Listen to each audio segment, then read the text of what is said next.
Hi everyone. Really good to see you for this wonderful Q&A. So I guess my initial things were a few years ago, you came to NFT1, did an amazing preview of Rebel Dykes, almost started a riot, it's all the things we expect. So there must have been a really interesting windy road going from there to an actual full-length documentary film. So I was wondering if you, Sean and Harri, would like to talk about that. I mean, yeah, it has been it's one of those films, it took a long time to make. And a lot of people have been asking us for a lot, especially since we did the BFI Flare. It was an amazing platform. People are like, have you made it? Can I see it? When? And I think it's just been through that route of we had to do events to raise the profile because we were raising money from the community because it's really hard to get funded as first time unknown filmmakers. So we were kind of having to go around and publicize almost a film that we kind of hadn't quite made yet. And it's an interesting way of doing it. I think Siobhan's background, the producer, is in kind of events management, starting with the Wild Women's Festival that she kind of helped throw back in. I don't know if you went to that Atlanta, the Wild Women Weekend, I was in Brixton, throwing these kind of women's events right up to doing lady fests and things like that. So she's always been any excuse, throw a party and get the community involved. So that was kind of the way in which it was produced, I guess. And it obviously took a long time editing because we didn't really know what it was about. Well, it was a massive learning curve, and we're also kind of gathering more and more personal archive. Because it is an unfunded film. We never got formal backing. It was just community backed. So there wasn't any money to pay for footage, literally it's taken that long to kind of, build the story. And also, two of the team went off to film school in the middle of it. And, there's all sorts of developments. So it is a long path. And I think naturally it's until the film was finished, it was I feel only now I'm in the headspace where I can talk about it, because it was always oh my God, I've got to talk about, it's like talking about a draft for bloody years, isn't it? It's sharing something that, you're just hang on a little bit longer, but massive relief, we've done it now.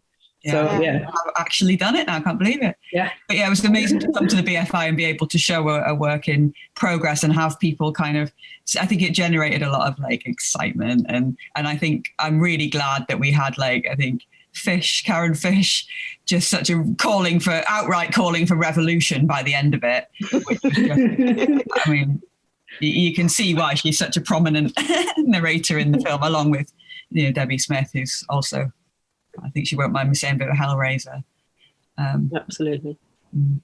That's okay for Atlanta. I was just going to say that when Harri was saying about Siobhan, our producer, her background, that's kind of how I got to know her, and it's kind of how the film started in the first place, because Siobhan is an original Rebel Dyke, and she had this amazing idea for LGBT history, to basically do a kind of presentation, dressed in full kind of graduate mortarboard, kind of self-proclaimed, I've got a doctorate in my life and my history, did this amazing kind of presentation. And she got in touch with me because we knew each other from the music scene, to basically help her do a 10-minute YouTube clip. And then it kind of snowballed because... Yes, it did snowball, didn't it? You roped me into it. Suddenly we're making a feature film. Career changes.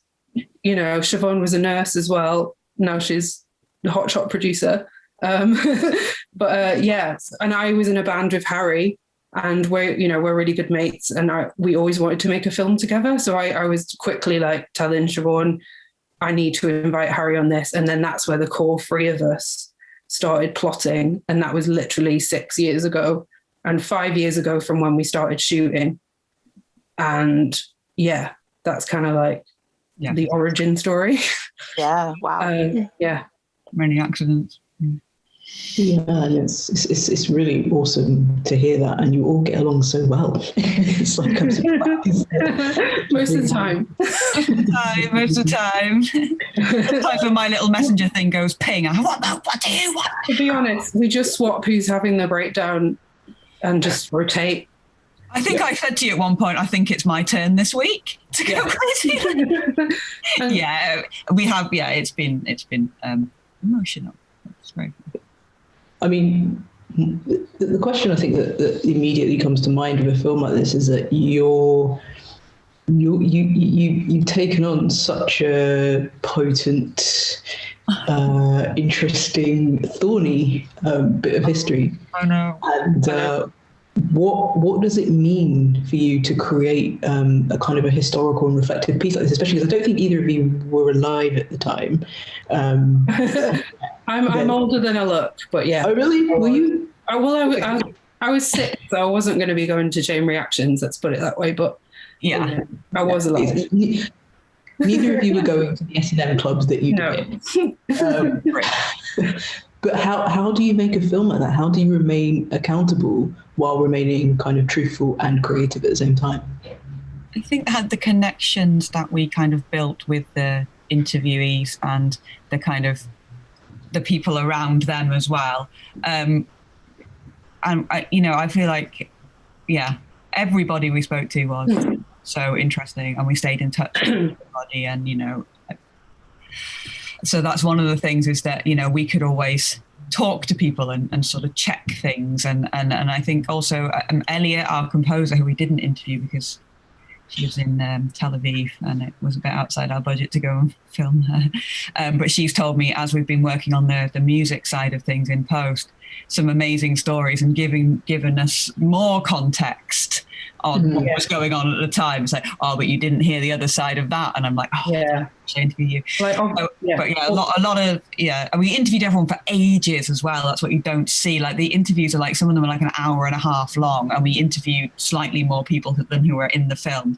So there is a lot of information there that we kind of sifting through, and Siobhan is there as well. She remembers quite a bit of it. And so it's, I guess it's sort of, but we can't tell, it's not the definitive story of everyone who was a queer or even who was a queer badass in the 80s. It isn't. It's just these people's opinions. So I think, and these people's experience, these people's memories. So I think we tried to allow people to disagree with each other a little bit.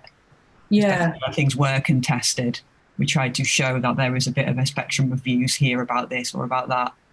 Who broke into chain reaction and smashed up the fruit machine. Yeah, everyone had different opinions, but we kind of let them tell the story and then just shaped it around the arc that we'd developed. Because really, it originally was an oral history project. So Siobhan was the interviewer, and there was like a set of questions that were pretty much the same topics that were being asked to everyone. And then that would be the first encounter that me and Harri would have meeting these amazing people. So then that we'd develop, more of a relationship or do a follow-up interview to go delve a bit deeper on, like a thorny subject, or interview people that hadn't, weren't picked up in that first round.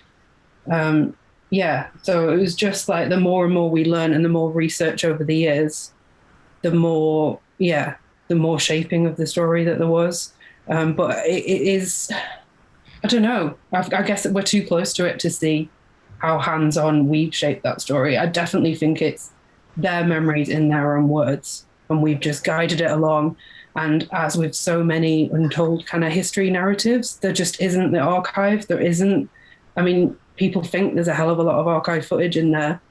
Some of it's fake because it's creation footage and we've tried to trick you. Some of it is, it's basically 4 videotapes.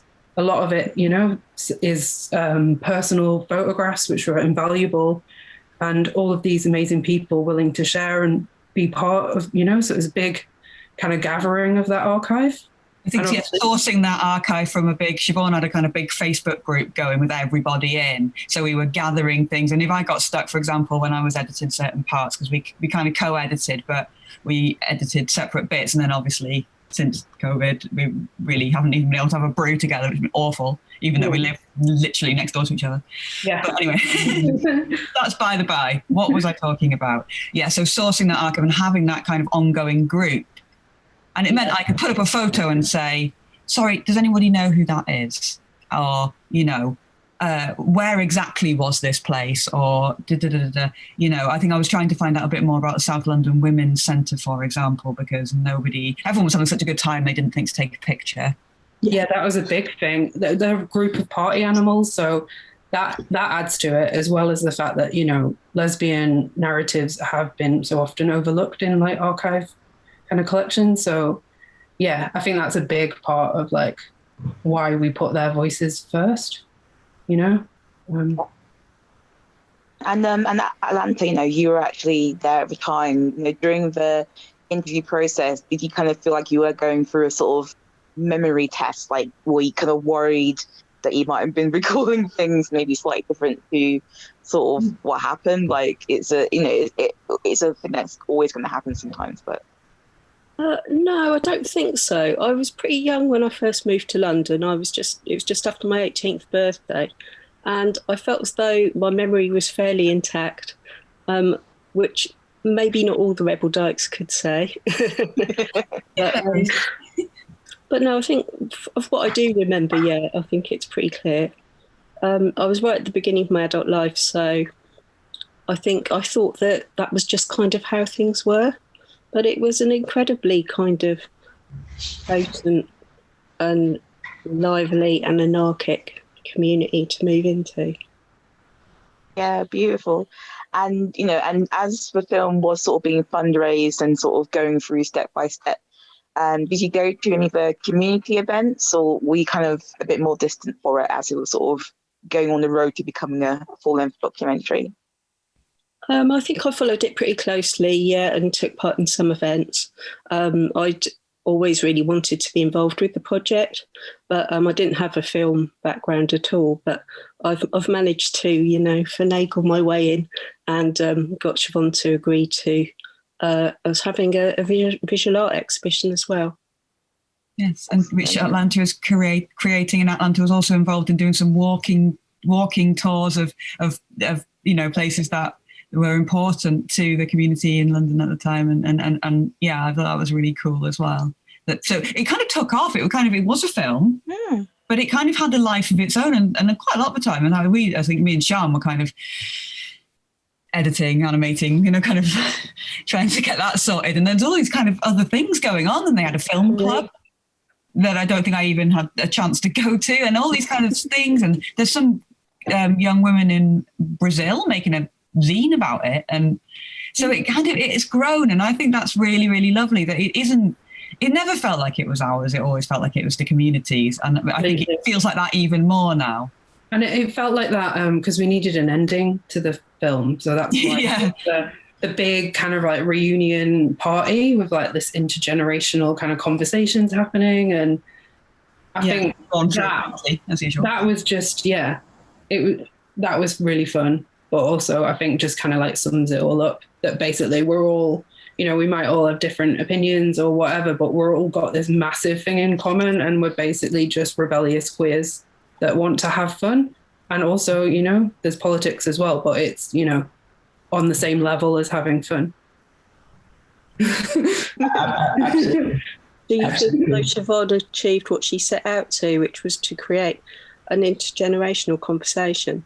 Yes, I think that she did. And I think she, like, more than I think Siobhan had this kind of, first of all, she had almost unshakable confidence in the story, in us as filmmakers, and in the whole thing's validity, which I think is something that is really important, because I had a lot of freakouts about, am I the right person to tell this story?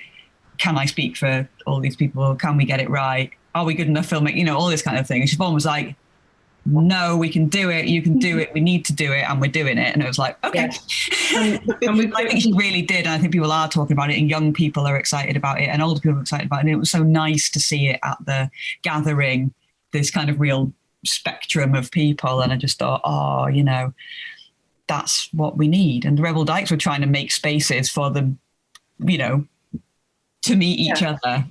And Rebel Dykes itself is now making spaces for people to meet each other. So I think that's a really nice circularity that happened there. And the kind of point being that they like fought for us, so this is like the least we can do is make a film.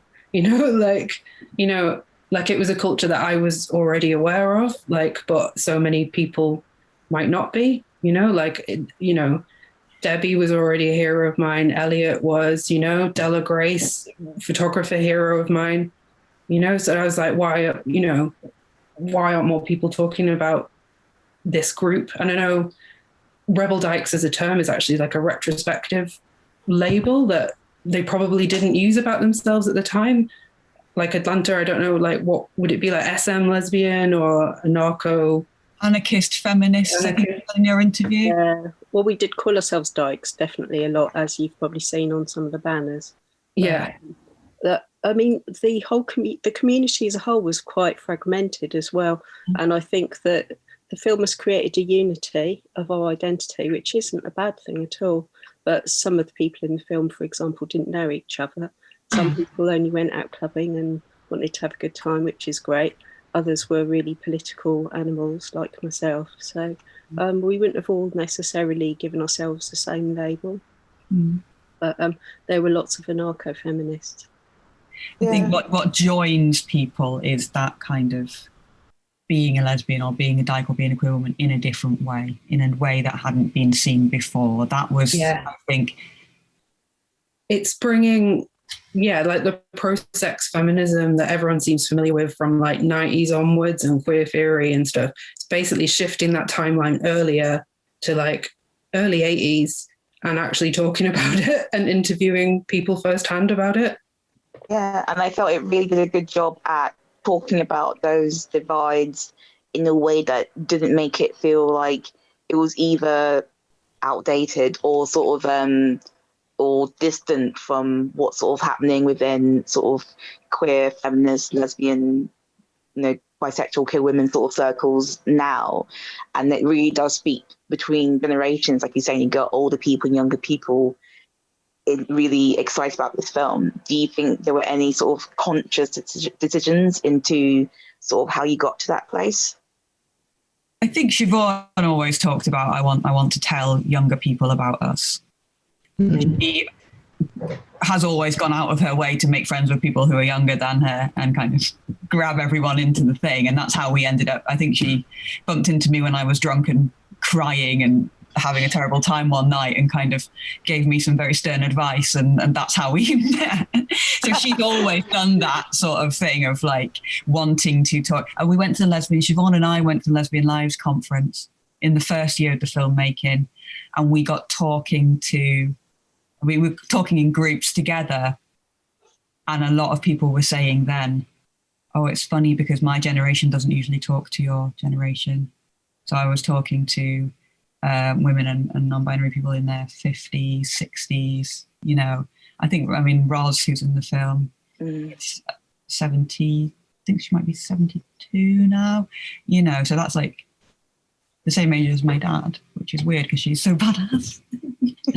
She's so cool. Yeah, you have this idea of people who are older than you. I think like of maybe like being like, I think every generation thinks they invented rebellion. I could not have kept up with Rebel Dykes at all. And I actually said to Elliot last time I spoke to her, like, I couldn't have gone 5 minutes for you lot, like just. Even now, and they're all, it's just this kind of thing. But it made me look forward actually to, the rest of my life. I was like, oh, I can continue. I don't have to, this is narrative that, women just become gradually more like enfeebled. No bollocks. They become more empowered. And it's like, oh yes, we'll bring it on now. I was just I think that nowadays you have a lot of challenges though as well. I don't want to make out that we were just being kind of, incredibly energetic, liberated and free. You didn't have to deal with Zoom, did you? Didn't have to pay rent. Yeah. Oh yeah, squatting was a thing, wasn't it? I know. Imagine just being able to break into a building and live there and not getting like fully arrested. Yeah, or like having your mates sign on for you so that you can like travel the world and you can just pretend to be another woman and go and sign on for her. Yeah, wow. Yeah, all this kind of quite a few things that happened in interviews that we kind of use because maybe there's lots of libelous and there's libels and there's admissions of crimes and things like that we can't, and it's so annoying because like actually there is a cut to be made, but like maybe, you know, I don't know, one of our kids could do it, you know, after everybody's dead and gone, we can reveal the true story of Rebel Dykes and exactly what went on. But there's obviously we can't have libel, slander, and we can't get anybody retrospectively nicked. So but yeah, there was a lot of kind of, you were able to kind of, print out your own Interrail tickets, for example, somewhere, I'm not saying who, and travel around. And, I can't wait for the statute of limitations to end and then we can really go for it. Yeah, maybe we need to like record like on our deathbed confessions of Rebel Dykes and tell someone where all the files are buried. I just wanted to get in a sort of a question that's been a question I've kind of been wanting to ask for a little while, and it's kind of like twofold. And maybe Anta, you can maybe kind of speak to maybe the first half of the question and kind of broaden it out. But what is it like seeing yourself on screen so many decades later? Like I found some of those scenes in the community hall, for example, where you're at a meeting, everyone's being really raucous and there's just this kind of laughter and so on, and everyone's kind of, you know, young and attractive and, you know, and full of life and all the rest of it. Like, what is it like kind of looking back on that? And I think also more broadly, like during the making of this film, which bits of, you know, dyke culture do you wish you could transport to the present? And which bits are you glad that have been left in the past?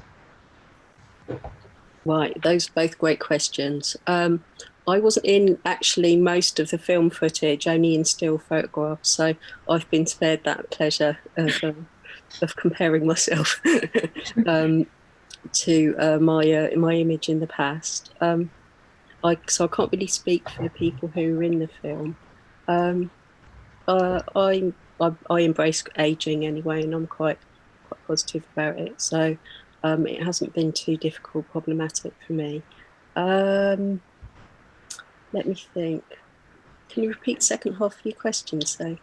Yeah, the second question was about sort of what you wish you could transport to the present about dyke culture from that time and what you're glad has been left in the past. Okay, cool. Well, it's easy to say what I'd like to transport. I think that the sense of rebellion, and I'm not in any way saying that young people nowadays aren't, you know, very politically motivated, but I think in the current day it's really problematic for people politically. There's loads of issues going on. Don't need to list them all here. And I suppose I want people to feel enabled. I want young queers to know about the history and to hopefully feel inspired and empowered. I want them to feel as though, they've got support as well from our generation. And I guess just also for people to know that, you know, the battles have been going on. Even though they've been fought before, we can win them again. That's one of the things, isn't it, that I think it's important that people don't realise that some of the discussions that we are having now have been going on for more than 30 years and that this is not new. And I think that's something that, like, a lot of people are surprised by. And, you know, that people have been doing the kind of groundbreaking work of kind of trying to have these debates. I mean, the big debate, the S&M debate in the film, that was an attempt by actually someone who saw themselves as a neutral party to bring two sides of the debate together in an attempt to heal the divisions in the community. I later found out. She later told me this. We managed to track it. There's a bit of a discussion about who actually filmed it and who was the owner. We had to do quite a lot of digging to find that out. But yeah, the idea behind it was to heal rifts. And it's interesting because I think some of the conversations that were happening then are really similar to the conversations that are happening now. And when I read the London Women's Liberation newsletter, or like 40 copies of it that are at the Bishopsgate Institute, it was like watching like a Twitter storm unfold in real time, but it was over typed. And it felt the same, like the you know, when we fight with each other, when we have these battles, political battles and arguments and ideological conflicts, it was the same. It was just done on paper and at meetings rather than on the internet. And I think, I don't know where I'm going with this really, but I am glad that Section 28 is over, and I would like to go to one of the parties. I would like to see the Sluts from Outer Space play live, and, you know, Mouth Almighty. And, you know, I wish some of these bands, I could have been in them or hang out with them. I would have loved to have been in a band with them all. And I can't wait for the soundtrack to come out. Yeah. I think we both me and Harri, like, really thought we knew a lot about, like, post-punk and, like, you know, feminist punk bands in the UK, even, you know, in the 80s. But so many bands I had no idea about that are so amazing that, when the soundtrack comes out, that'll be... Yeah, we're going to do a compilation. Elliot's been overseeing that. Elliot's, like, contributed a lot of, like, her own music to the film as well, which has been incredible. And Elliot was in Sister George and the Brendas and Night Nurse. Oh, brilliant. Yeah, we'll definitely going to make sure we know about that soundtrack when it comes out, because I do think it's been so strong, as well as sort of the animation as well. I mean, I just thought it was really sort of all well put together. Was there any? Yeah, I think was it Sian? Were you sort of leading on the animation? If that's right. Harri is animator in chief, who also midway through the film went off to study animation part-time for 2 years. Amazing. Yeah, I realised that I couldn't actually teach myself animation. So this is the thing. I am really, really good at biting off way more than I can chew. And we were like looking, here's a story we need to tell. Here's his interviews. We've got a few photos. We've got 4 videotapes. Let's make it. Oh, hang on. We've got loads of gaps. I'll just tell it with animation. Can you animate? Yeah, I'll figure it out. Well, that was a strategy though, wasn't it? It was for those gaps. It was primarily animation and recreation, because there are massive gaps where it wasn't documented. So animation was the primary kind of strategy. Yeah, I mean, it didn't end up being like that. We did a lot more recreation, and then of course more archive came out of the woodwork, so we didn't have to do as much. But then I was just thinking, in the last week before we had to deliver the file to Flare, like, we had some footage of Thatcher. I truncated that. And that got pulled because we couldn't afford it, basically, or to be sued for using it without... Oh, yeah, so Sian had to put a mask on. I think it was your partner wearing a mask. Yeah, just dressed up my girlfriend, which was scary, with clothes I already owned, to make her into Thatcher. And then Harri did the voice, and it was just make lemonade out of the fact that it's a DIY film, and you've got to fill this gap. So what, did you get a Thatcher mask as well? Yeah, you printed it out on the printer. Were you kind of worried? Like, did you feel like, oh no, I got Thatcher clothes? Like, well, that was what freaked me out, that I could rustle her up from my own wardrobe, was terrifying. But I was, we've just seen Gillian Anderson as Thatcher, so it's already a very confusing time, isn't it, really, for that? Yeah. Yeah. And I have to say, this is so my favorite recreation was for We Have Rather Been Invaded. I think I cried laughing watching that. It was probably the funnest bit of the shoot. That and the Gathering reunion were like the 2 big highlights. Oh, it was so silly, wasn't it? We're like, and we did have talks about, like, should we write to the BBC? Do we know anyone? Should we beg them? Should we try and do another fundraiser? And we were both like, no, hang on a minute. What would the Rebel Dykes have done? They would have staged a really bad, like, but a really funny, like, sort of little play, and it was kind of like that. It was almost like a chain reaction cabaret. It was like, I think was I Nicholas Witchell? You were Nicholas. I was Nicholas Witchell. I always get the best roles. So I've been Witchell, the voice of Sue Lawley, and Thatcher. So glamorous. To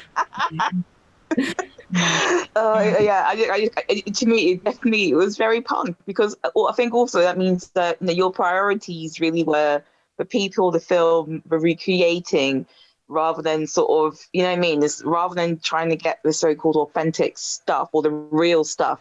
You still just thought, like, actually there's a way we can still do this that still feels authentic, that's still recreating fun. it in an authentic way. Oh, sorry, you were still... Oh no, Yeah, recreating it in an authentic way that was authentic to the spirit of it, rather than, because I think there's a thing with documentary, isn't there, that actually it's always a fabrication in some sense because it's edited, it's put together, and it's about like how subjective are we being and how much of that are we announcing.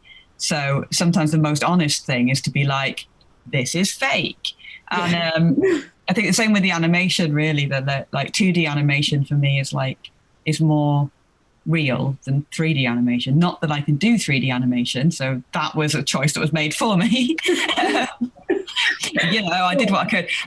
But yeah, because it's obviously constructed, and I think I wanted to go with that handmade kind of feel, partly because that was what I was capable of at the time as an animator. And I wasn't going to be able to do it click, but also looking at the zines and the posters and the style of the drawing that was being done. Then people were just drawing things, photocopying them, making a magazine, distributing it around, and I wanted it to have that kind of aesthetic. So, and I think luckily, being a bit wonky and a bit amateur with the animation kind of works with the punkiness of the film. Your animation is amazing. Shut up. No, but thank you. But you know what I mean. If I had been required to do perfectly smooth, if anyone was sword fighting, I'd have been absolutely screwed. But you're right. It was an aesthetic choice because we decided to literally layer these kind of like, animated characters over archive footage and recreation. So it was that cut and paste zine thing. So that we were pretty much like visually signposting our two strategies, kind of, animation and video pasted together. And that was the point of it. And then particularly with the scrapbooks, I mean, that was primarily a solution because of low res JPEGs that we had no hope in hell of getting anyone to rescan, because this is someone's pulled something out of a box in their attic, scanned it, lost the box, moved house 3 times, that sort of thing. And all we've got remaining is which is why I'm so glad that a lot of it is going into the Bishopsgate archive, because otherwise it would have been completely lost. So, yeah. So sometimes we have these very low res images and it's like, oh, I can't blow this up on a screen. So it's like, well, what would they have done? Just tape it. Well, we'll find out when the cinemas are open what it looks like. It doesn't matter, it's punk. Totally, yeah. I mean, we're 30 minutes in, and I feel like there are at least 12 more questions that we could ask. We kind of could go all night. But maybe Tara, should we both just do sort of one last question so we can sort of like at least round it up neatly? All right. Okay, you go. Yeah, me first. Well, my question is always going to be what's next, just because what I really appreciated this honor as someone who just really likes sort of independent homegrown filmmaking. Something like this was an actual jewel. It was like the best thing that could possibly happen, because it's not often that you get this kind of work. And I love it. I love archival stuff. I love stuff around the 80s. The 80s is my favourite decade, 100%. Not that I'm trying to influence your direction here in terms of your art and craft, but I'm really interested in like whether you've thought about future projects. Maybe there's some stuff that came up, that you might want to pursue in the future. I was just going to say that, I mean, I work in archives, and that kind of 80s video aesthetic is like kind of springs from like my artist moving image background. So it all speaks to the fact that I'm so invested in queer history, oral history, and video techniques and documentary. And I would love, when my day job comes to an end, which it is in a few months, I would absolutely love to start making another feature that is very much a queer history narrative. And I've got something up my sleeve, but I'm trying to figure out how to do it as a PhD. And that would be my dream, is to try and figure out funding, because it's quickly learning how to do that and how to make connections, how to basically go out of your edit cave with a fully formed film and be like, give us money, we can actually do it, we've proven it, it's like I need to learn that quick, or speak to someone who is got more experience who might want to take me under their wing. Over to you, Harri. So if anyone would like to take Sian under their wing, please call this. But seriously, So I've kind of been jokingly saying I'm never making film again because that was really hard. But everybody who I say that to just says, bollocks, you're going to make another one because you have to, because that's who you are. I want to make some shorts because I want to get better at animation. And I would like to do something very light with no S&M and no contentious politics. So I'm going to make a little animated short about a turtle that gets abducted by aliens just for my own gratification.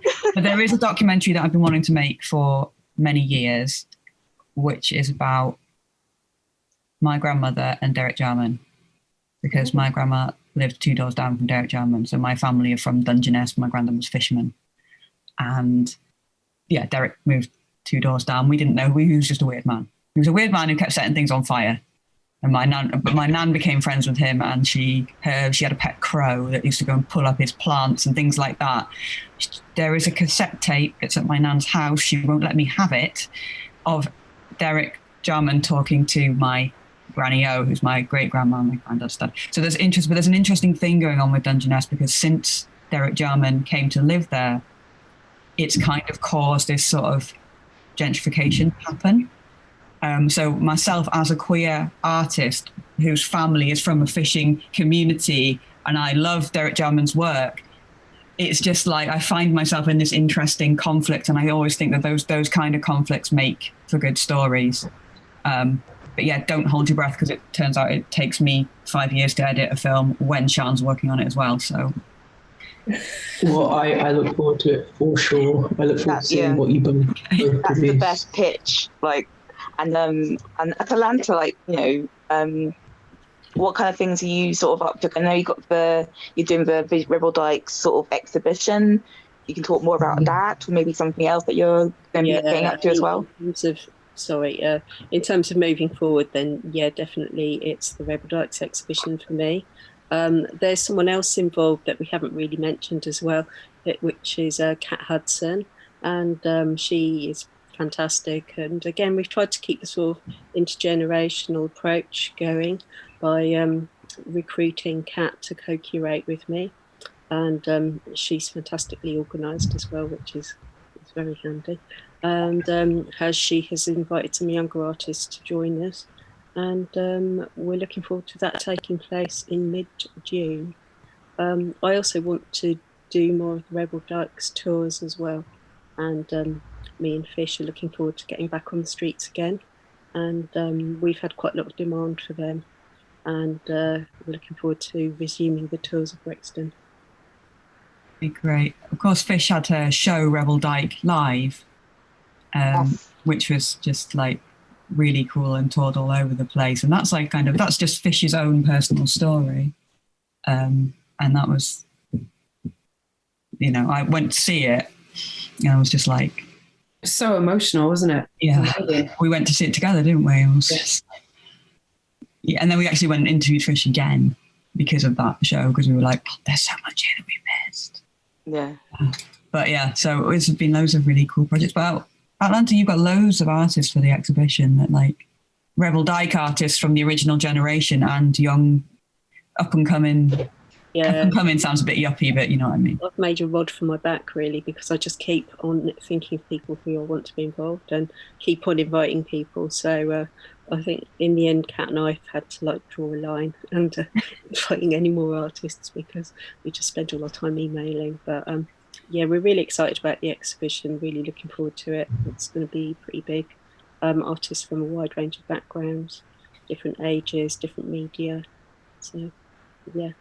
I'm thinking it'll probably be the first time that we're all back together in one place, probably this summer. So it'll be a big party. We better film it for Rebel Dykes too, then, haven't we? Fingers crossed. Really The sequel. get together in one place. Really. Do you know where it's going to be shown yet, or? Yeah, it's going to be shown at a gallery called Space Station 65, which is in Kennington. It's easy to get to. Yeah, no, I know the space. It's really good, and I think make kind of. So I guess for me, what I've kind of known, because I've been following the film for the last few years as well, and going to some of the events and such, was that there has just been this massive world and universe sort of from Rebel Dykes, I remember the fundraisers at the DIY Space for London. Rest in peace, DIY Space for London. I remember sort of the gigs and things happening, sort of doing online watch parties and previews, all sorts of shows. Siobhan's now a hot shot producer and getting her qualifications. You went to study and become an even better animator. There's people who would have met if it wasn't because of this project. You might have been friends or more. You had your big party at the end. There's going to be a big reunion as well, which I think will just lead to sort of more things. And it was all community fundraise. I would have loved it to have gotten actual real funding from rich people who know better. But it's a sort of real community project that became an actual community.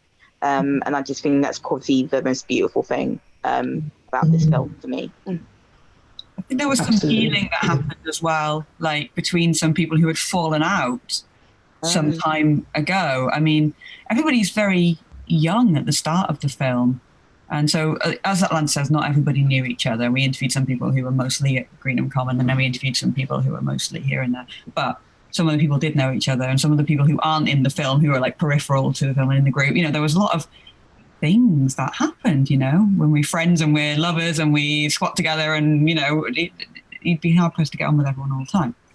But yeah, I know a couple of stories of people saying either that they personally were able to move on from things in their past by taking part in the film and become happier.